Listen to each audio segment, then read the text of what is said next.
I'm motivated by fear. I hate being scared to do something. It's very simple. This is what I believe, and I'm willing to die for it. Yeah. Period. You can't be scared to die for the truth. The truth is the only thing that's ever going to be constant. And you can't fear what might happen to you if you were to tell the truth. Because what happens to you if you don't tell the truth is worse than telling the truth will ever be. The first step before anybody else in the world believes it is you have to believe it. There's no reason to have a plan B because it distracts from plan A. And I think psychologically, the advantage that gives me over a lot of people that I have been in competition with in different situations is it's difficult to take the first step when you look how big the task is. The task is never huge to me. It's always one brick. I believe, and I learned very young, that you don't try to build a wall. You don't set out to build a wall. You don't say, I'm going to build the biggest, baddest, greatest wall that's ever been built.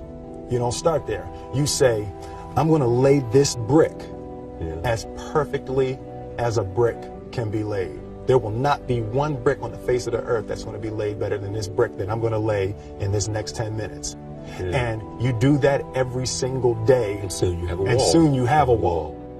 I've never really viewed myself as particularly talented. Where I excel is ridiculous, sickening work ethic. You know, while the other guy's sleeping, I'm working. While the other guy's eating, I'm working. The separation of talent and skill is one of the greatest misunderstood concepts for people who are trying to excel, who have dreams that want to do things. Talent you have naturally. Skill is only developed by hours and hours and hours of beating on your craft. I always knew that I could work hard enough. There wasn't an issue with discipline, or there wasn't an issue with the ability to sacrifice or the willingness to sacrifice. There's no easy way around it. No matter how talented you are, your talent is going to fail you if you're not skilled. You know, if you don't study, if you don't work really hard and dedicate yourself to being better every single day. This one year, my father had his shop, and he decided for whatever reason that he wanted a new wall on the front of his shop. So he tore down probably about 16 feet high and probably about 30 feet long. He just completely tore the wall down, and my brother and I had to dig a 6-foot hole. We for the foundation. For the foundation. Right. We would mix in the concrete by hand. A year and a half. We were building this wall for a year and a half. Every day after school, we would come and mix in concrete, putting it in the hole, doing it. And it was just myself and my little brother. And I remember standing back, looking at that wall, saying, there's going to be a hole here forever. A year and a half later, we laid the final brick. And my father stood back with my brother and I know he planned this. He says he didn't, but I know he had been planning this and writing this for his for the past 2 years. But we stood back, we looked at the wall, and he looked at me and my brother and said, "Don't y'all never tell me that you can't do something," and walked into the shop. As a child, my parents always told me you could be whatever you want to be, you could do whatever you want to do. And you know, that office, that position, the highest office on the face of the earth, it was something I heard my parents saying it, but I didn't totally believe it. Yet I went out in the world and I carried myself and I held my head high and I stood there and I looked people in their eyes and I talked to people as if I was deserving of everything that this planet has to offer. I really want to say to children out there and to people who are watching, Confucius said one time, he who says he can and he who says he can't are both usually right.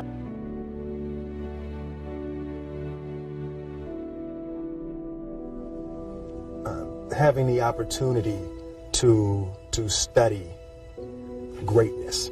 Anytime you have that opportunity, there are certain intricacies that will make clear who you are.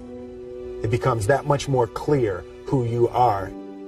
The definition of who I am is very clear to me, and it also redefines who I want to be, in that I know for a fact that I'm stronger than I thought I was. You know, you can't help but ask yourself the question, what would I do if I was in Muhammad Ali's shoes? I'm not the best at anything.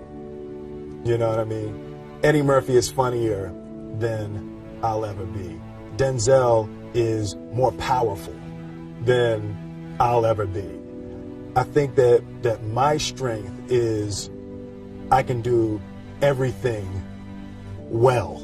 You know, I can do a little bit of everything, and that's what I concentrate on to be my strength. I'll never be able to compete with Denzel. I enjoy connecting with people and ideas, and you know, I have a mission statement. So every year for probably the past 10 years, I've worked out a mission statement for myself. And for the last few years, the mission statement has stayed the same, and it's been improve lives, right? So when I go into something, I'm looking for how the quality of this piece could potentially improve lives. But it's all along the way. It's when you make the movie and how you're interacting with people in the process. And the concept of improving lives runs through the center of everything I do. And then I realized that the way to improve lives is to continually improve yourself, right? So with that, every morning when I get out of the bed, I haven't fixed everything in the world yet, so there's always something to do.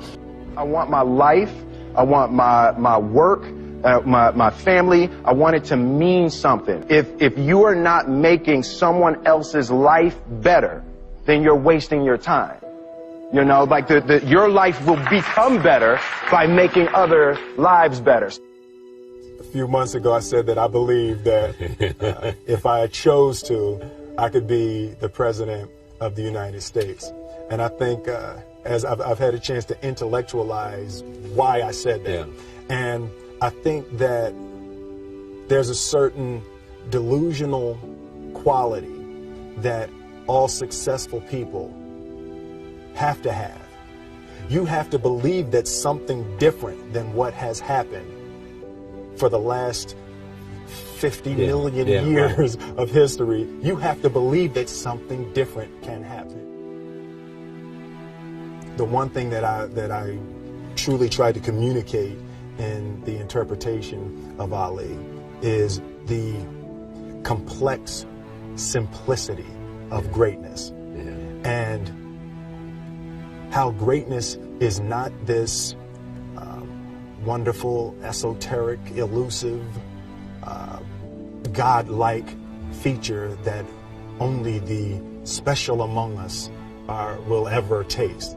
You know, it's something that truly exists in all of us. Loss is bound to joy. Like pain and suffering are bound to joy.